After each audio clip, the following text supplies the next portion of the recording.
are with Ken Grille, and we are at Manamet Point in Plymouth, waiting for the eclipse. And Ken has his own photography business, Ken Grille Photography, and he does a lot of nature photography. I'm sure a lot of people have seen it all over the place. But Ken, how did you get into this in the first place? I retired from the school system back about 10 years ago now, 9 years ago. And I always loved photography. I always loved nature. And so I had some thoughts about what I wanted to do after I retired. And I decided to do photography, and I never looked back, really, you know. And nature, and I've done a lot of different things, a lot of people, a lot of events, things like that. Celebrities on the red carpet, on and on. But I really decided to,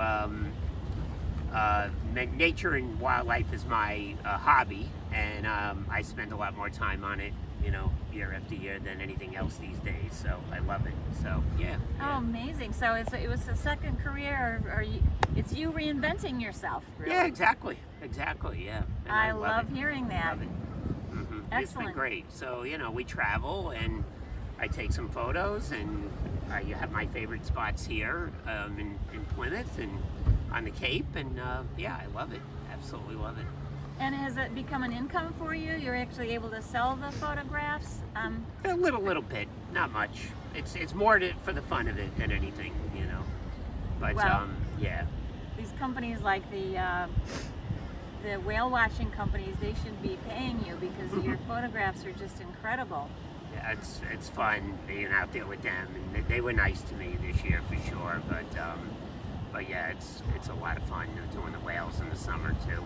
And of course, 2 years ago, we had the whales right here, right behind us, and we had the 3 humpback whales in the summer of 2022, and that was amazing. That was really amazing to photograph them and look down right there and see them. So, wow, it was very cool. Yeah. They'll be back.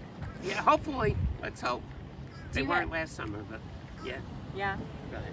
Do you have a favorite thing to photograph? Favorite animal or a favorite scene? Hummingbirds are definitely one of my favorites. The small little hummingbirds, they're a challenge. So they're a favorite of mine, and they're so colorful and beautiful, and you know, they zip around. So it's really fun to catch them, and challenging at the same time. And whales. So you know, one extreme of the size spectrum to the other. But yeah, I love doing whale. I love whales and being out in the water, and seals and whales, and dolphins, of course, are amazing to photograph. So yeah, all that kind of thing. But basically, you know, I have a few favorites, but I love all nature, and I love being out. And, you know, so it just depends on the day and the year. You know. Yeah, that's awesome. Yeah. Well, you're very good, and photography is a skill, despite the fact that we all think we're photographers these days. So, how did you learn? Oh, so you know, I knew a little bit. I knew a little bit before. I had a film camera years ago with a nice lens and took photos, and then for many years I didn't really do it, and I didn't use the camera. Like, you know, I had a son, and you know, we had a son.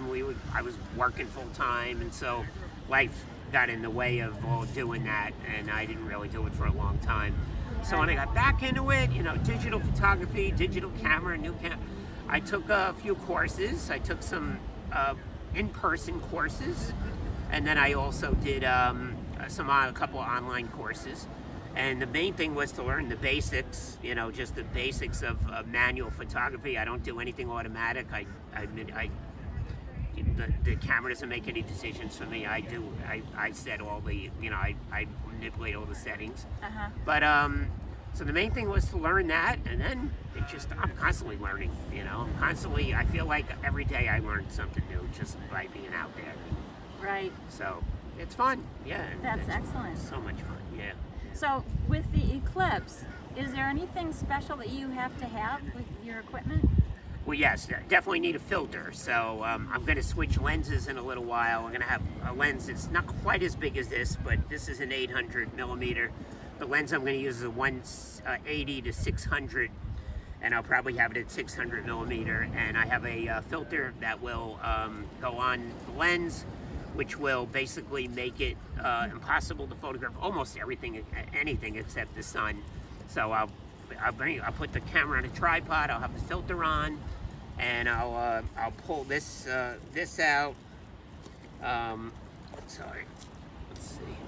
Pull my screen out a little so I can look at it, and then I'll just be I'll be looking at the screen and with the filter on, and I'll be able to really just, you know, get whatever photos I need, and on the tripod I'll just kind of hit the button and it would take like 5 photos at one time, you know. So Great. yeah. So yeah, but you definitely need the filter for sure. So otherwise it would just be a blur kind of. If you don't have the filter, it will actually ruin the lens and your eyes. So but your eyes, yeah. Okay, so but even if it didn't ruin your eyes, even if I'm just looking through this, it would ruin the camera lens. It would ruin an iPhone, an iPad, whatever. You have to have a special filter because it's too much to have something pointing at the sun like that, you know. Okay. So yeah. Okay, good to know. I'm not going to try to photograph it with my iPhone. Okay. Well, you'll see my photos, so yeah. Well, I can't wait to see them. That's probably the best way to actually see the eclipses through your lens. Awesome. Well, I'll be sharing them for sure. I share everything on Facebook and my page, and then I share it into the groups, as you know. So right. Yeah, that's what I'll be Excellent. doing. Well, thank you very much, Ken. Thank you. Nice to meet you. Nice to meet you. I was hearing that.